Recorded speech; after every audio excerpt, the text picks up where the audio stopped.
Allah Subhanahu wa taala berfirman, Tabarakalladzi biyadihil mulku wa huwa ala kulli syai'in qadir.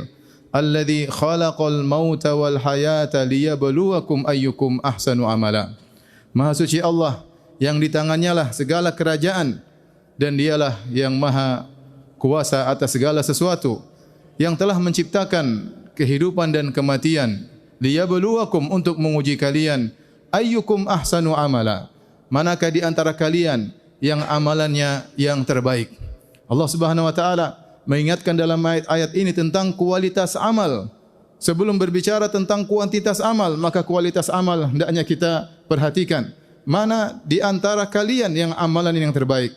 Fudail bin Iyad rahimahullah waktu ditanya tentang amal terbaik, maka dia berkata, akhlasuhu wa aswabuhu, yang paling ikhlas, yang terbaik dan yang paling sesuai dengan sunnah Nabi sallallahu alaihi wasallam. Di antara cara untuk meningkatkan kualitas amal seseorang, yaitu berusaha menyembunyikan amal tersebut. Telah banyak datang dalil yang menjelaskan bahwasanya semakin amal disembunyikan, semakin berkualitas di sisi Allah Subhanahu wa taala.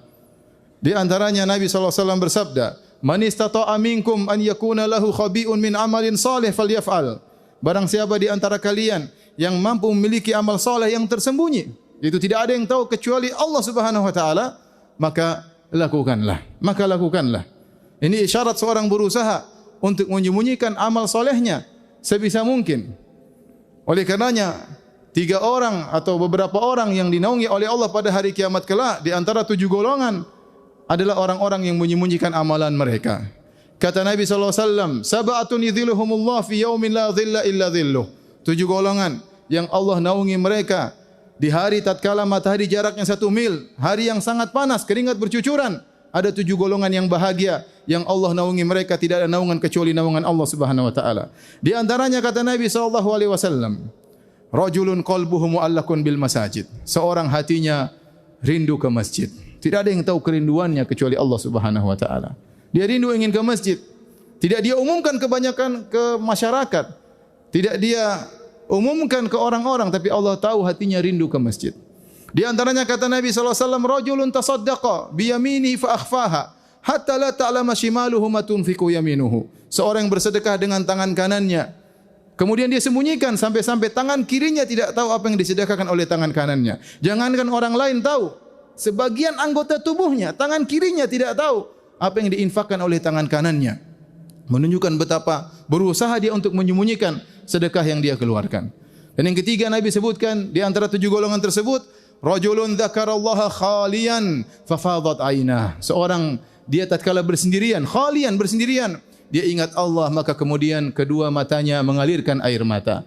Dia menangis bukan di hadapan orang lain, tetapi dia menangis di hadapan Allah Subhanahu wa taala. Dia sembunyikan tangisannya karena Allah Subhanahu wa taala. Oleh karenanya juga salat yang terbaik adalah salat yang disembunyikan. Kata Nabi sallallahu alaihi wasallam, afdalu salatil mar'i fi baitihi illa al-maktubah. Sebaik-baik salat seorang adalah di rumahnya kecuali salat fardu, tentu di masjid. Semakin seorang menyembunyikan salat-salat sunnahnya, maka itu semakin terbaik di sisi Allah Subhanahu wa taala. Nabi sallallahu alaihi wasallam bersabda, "Shadaqatus sir tudfi'u ghadabar rabb." Sungguhnya sedekah yang dikeluarkan dengan diam-diam akan meredamkan kemurkaan Allah Subhanahu wa taala. Allah Subhanahu wa taala berfirman, "In tubdus shadaqati fa ni'mahi wa in tukhfuha wa tu'tuha al-fuqara fa huwa khairul lakum wa yukaffiru 'ankum min sayyi'atikum wallahu bima ta'maluna khabir." Kata Allah, jika kalian menampakkan sedekah kalian, maka itu baik.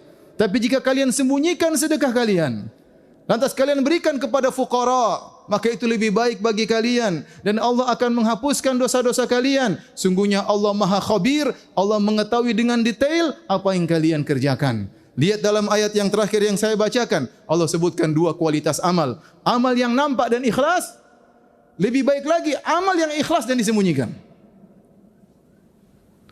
Amal yang ditampakkan dengan ikhlas itu baik, tapi lebih baik lagi adalah amalan yang ikhlas dan disembunyikan. Bahkan Allah menyebutkan jika seorang bersedekah dengan diam-diam, disembunyikan, maka wa yukaffiru ankum min sayyi'atikum, Allah akan menghapuskan dosa-dosanya. Kemudian kata Allah, Allah tutup ayat tersebut dengan mengatakan, wallahu bima ta'maluna khabir. Jangan khawatir, Allah tahu apa yang kalian kerjakan. Tidak ada yang lihat. istrimu tidak melihat, saudaramu tidak melihat, kawanmu tidak melihat. Tapi Allah mengetahui sedekah yang kau keluarkan. Ma'asyiral muslimin, oleh karenanya kita dapati bagaimana praktek para salaf. Mereka benar-benar mempraktekkan hal ini, berusaha untuk menyembunyikan amal saleh mereka. Lihatlah bagaimana Al-Auza'i meriwayatkan dari Umar bin Khattab radhiyallahu ta'ala anhu. Umar keluar di malam hari, di dalam kegelapan malam. Lantas dia diikuti oleh Talha bin Ubaidillah. Tahu-tahu Umar masuk ke dalam sebuah rumah. Kemudian setelah itu Umar meninggalkan rumah tersebut. Maka keesokan harinya Talha penasaran, maka dia pun datang ke rumah tersebut. Ternyata dia masuk dalam rumah tersebut, ada seorang tua yang sudah buta, muq'adah, duduk tidak bisa berbuat apa-apa. Maka Umar bertanya, apa gerangan lelaki semalam datang kepada? Maka Talha bertanya, apa gerangan lelaki semalam datang kepadamu? Maka wanita buta yang sudah duduk ini tidak bisa bergerak berkata, lelaki tersebut selalu menyediakan kebutuhanku. Umar radhiyallahu anhu malam-malam keluar, tidak ada yang tahu. Maka dia pun membantu wanita yang tidak bisa berbuat apa-apa tersebut. Lihatlah Ayyub As-Sikhtiyani rahimahullahu taala, di mana beliau kalau salat malam, beliau salat malam. Kemudian beliau menyembunyikan salat malam mereka. Kemudian beliau menyembunyikan salat malam beliau. Ketika di pagi hari tatkala azan dikumandangkan, maka beliau bangun seakan-akan baru bangun, mengangkat suaranya seakan-akan dia baru bangun. Tatkala itu orang lain tidak tahu ternyata dia salat malam. Kemudian Ayyub As-Sikhtiyani juga, kalau beliau menyampaikan sebuah hadis, fayariqqu qalbuhu, kemudian tiba-tiba hatinya bersedih dan dia pun menangis. Maka dia tidak ingin menampakkan tangisannya di hadapan orang lain. Maka dia pun berpaling, kemudian seakan-akan dia sedang flu, dia berkata, ma asyaddaz zukam, sungguh berat yang namanya flu. Orang menyangka dia sedang flu, ternyata dia menangis karena terbawa dengan hadis yang dia bacakan. Dia menyembunyikan tangisannya. Lihatlah Abul Hasan At-Tusi rahimahullahu taala. Beliau masuk dalam rumahnya sambil membawa air. Orang tidak tahu apa yang dia lakukan. Kemudian ada yang bertanya kepada anaknya. Maka anaknya cerita, ayahku masuk dalam rumah, kemudian dia menangis. Setelah itu dia cuci wajahnya, kemudian dia memakai celak tatkala keluar dari rumahnya agar orang-orang tidak tahu kalau dia baru saja menangis. Lihatlah Ali bin Husain radhiyallahu taala anhu. Ali bin Husain bin Ali bin Abi Talib, Zainul Abidin. Kata Muhammad bin Ishaq, kana nasun bil Madinati ya'ishuna wa ma yadruna min aina kana ma'ashuhum. Sekelompok orang di Madinah, mereka selalu mendapatkan asupan makanan dan mereka tidak tahu dari mana makanan mereka tersebut mereka dapatkan. Sampai akhirnya falamma tuwfiya, tatkala meninggal Ali bin Husain radhiyallahu taala anhu, maka kemudian tiba-tiba bantuan tersebut terputus. Kenapa? Ternyata setiap malam Ali Zainal Abidin selalu mengangkat makanan yang diberikan ke pintu-pintu orang miskin. Baru ketahuan tatkala dia meninggal bantuan tersebut berhenti. Kemudian tatkala mereka memandikan jasadnya, mereka mendapati ada tanda hitam di pundaknya karena selama ini dia memikul bantuan gandum tersebut langsung ke rumah-rumah orang-orang miskin tersebut. Inilah para salaf yang mereka berusaha untuk menyembunyikan amal soleh mereka karena mereka tahu yang Allah cari dari amal seorang hamba adalah kualitasnya.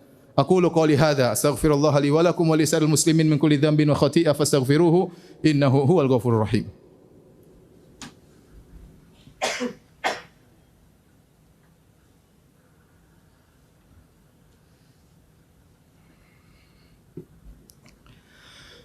Alhamdulillahi ala ihsani wa syukru lahu ala taufiqihi wa amtinanihi wa asyhadu an la ilaha illallah wahdahu la syarika lahu ta'ziman li sya'nihi wa asyhadu anna Muhammadan abduhu wa rasuluhu da'i ila ridwanihi. Allahumma salli alaihi wa ala alihi wa ashabihi wa ikhwani. Ma'asyiral muslimin, sungguhnya kita sekarang hidup di zaman medsos, di zaman informasi yang begitu mudah untuk disebar dan tersebar.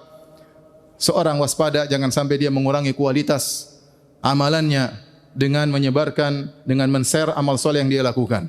Apapun amal soleh yang kita lakukan, sebisa mungkin kita sembunyikan karena nilainya lebih tinggi di sisi Allah Subhanahu wa taala.